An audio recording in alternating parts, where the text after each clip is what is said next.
Have you ever caught yourself saying, I'm not enough? Do you know that that is a bullshit story? I'm a hypnotherapist, and me and my colleagues, we joke all the time, but there's a lot of truth to it, that represents a belief system that you have. Well, the acronym for a belief system is BS, because just because they're your thought does not mean it's true. If we haven't had the pleasure of meeting yet, I'm Connie Jo Holmes, and I'm the founder of Be You to Be Full Hypnosis and Coaching, where I am a hypnotherapist, a life coach, as well as an NLP, which is neuro-linguistic programming specialist.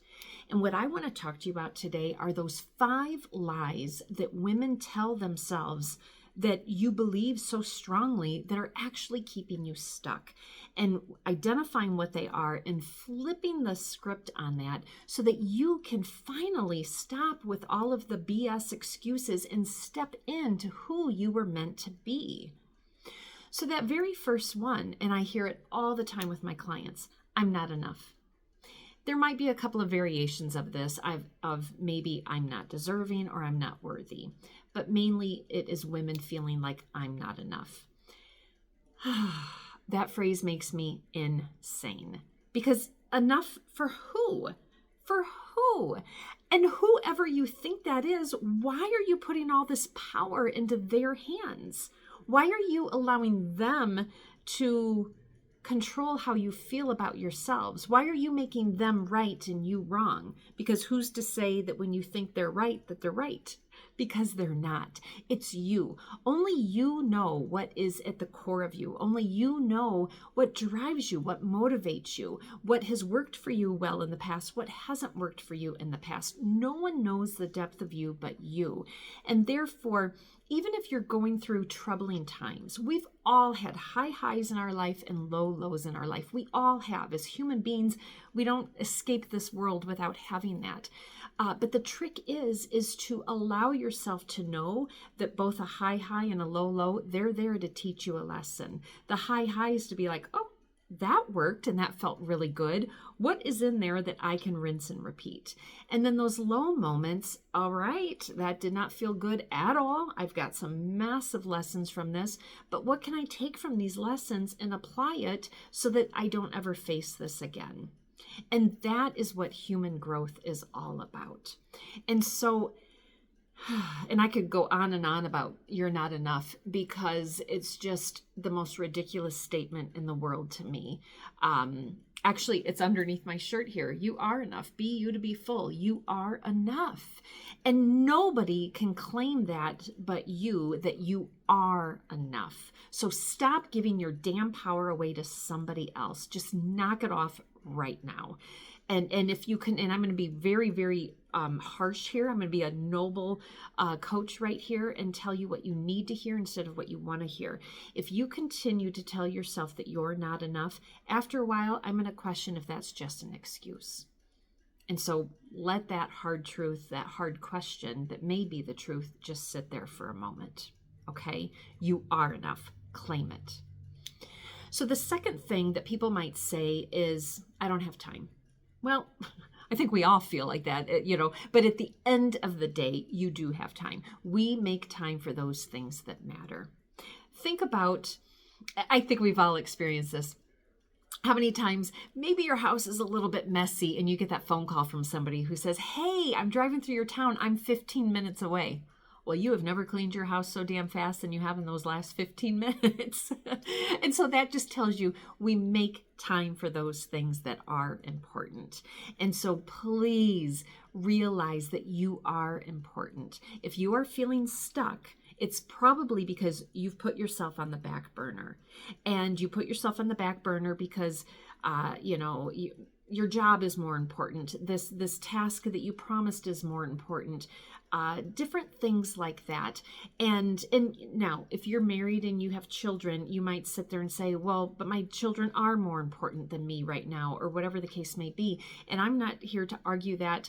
I know when I had young children, yes, they were my priority. I was their parent, so it's my job, my role. However, to allow yourself, though, room in your calendar, and even if it's 5 minutes, but room in your calendar for you to fill yourself up, whatever that looks like for you. It's going to be different for everybody, but finding even 5 minutes to fill yourself up. It's like going to the gas station, putting some gas in your tank so that you've got that energy to do all those different things that you need and you want to do. And then I promise you, once you start to do that, you are going to feel how great it feels to put gas in your gas tank, and you are going to find that time to put even more gas in your gas tank, because in doing that, you're going to find how much more efficient you are in all of these other areas. So please stop it with "I don't have time." We all have the same 24 hours in a day. It is just how we decide to prioritize, and taking that time to fill that gas tank first, realizing what it does for you, and then you want more of that. So then the other lie that people say is, "It's too late for me." Well, you know what? I'm 55 years old. It is not too late. It's not too late for anything. You can actually argue, like, right now is the time for me. I am an empty nester. It's me and my husband here at home. We have grown children. And do we still have a great relationship with them and see them? Yes, we do. But I don't have the, maybe that constant, responsibility of raising children right now. I've already done that. And so a lot of times people say it's too late for me when they feel like they're getting older. And usually when you're getting older, you might be an empty nester. You might have some shifts in your job. And to me, that is all of a sudden giving you all sorts of time that maybe you can start to do something with. And I don't have them on the top of my mind right now, but I know on social media I've seen these different memes and things like that about all of these like greats in the world who started something at very late in age. So if you are somebody who you think it's too late for you, knock that crap off. Again, is that an excuse? It might be. So the other one is, "I have to do it alone." Why? Why do you have to do it alone? What is this hyper independence about? Now, I can understand, because I tend to be an independent person too, and I'm very capable. I call myself Capable Connie, and many people call me capable when they think about me, because I am. And so because I'm capable, I can do things on my own. And I do things on my own. However, when there is an opportunity for somebody to come in and help you, do it. Just do it, because then you can return that favor down the road. I have a quick story to support this. I read this book. It was called My 90 Minutes in Heaven. And I'm going to totally paraphrase the story. But what happened was, it was a pastor who got into a horrific car accident. And he was in the hospital for months and months and months. And obviously got very, I don't want to say obviously, because it doesn't have to be obvious. He ended up getting very depressed and grumpy and that type of thing. Well, he had a visiting pastor coming to talk to him. And so he had a young woman from his congregation who came in. She came in every day to visit with him. And so it was about time for her to leave. So she was saying something like, "Well, when I come tomorrow, can I bring you a magazine? What kind of magazines do you like? I'll get you any kind of magazine that you want." And, she was going on and on and on.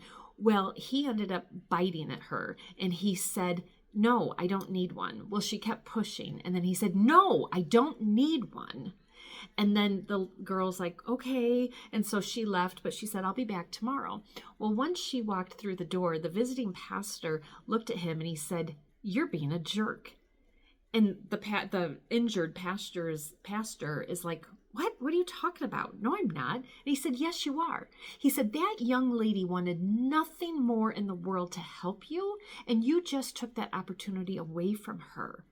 Don't you realize that as a pastor, you are, every Sunday, you are pouring into her when she comes to your church service, and now is an opportunity for her to give back to you, and you just took that away from her."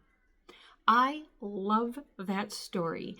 And I read that book several years ago, and I really always have that in the back of my mind. And when I have somebody who offers me help, and even if it is something I can do, I remember that story and I'll be like, "Yes, I would love your help with this." So if that little story in your head helps you, please remember that.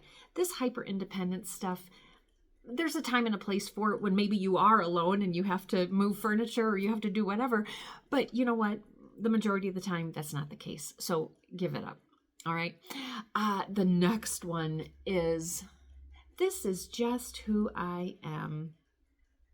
I say that with a little snarky attitude because I have somebody in my life, used to be in my life, who, that's what she said a lot. It's just who I am.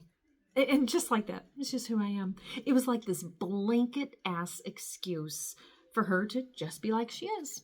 And so if she decided just being like she is, gives her an opportunity to, whatever it is. I don't want to go into that story about that person, but how many times have you heard somebody say that? It's just who I am.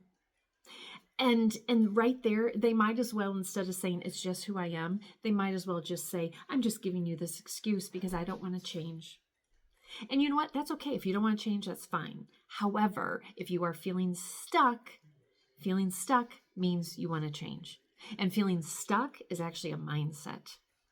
And so if you're having that feeling that you feel stuck, just being like you are no longer is working for you now, is it?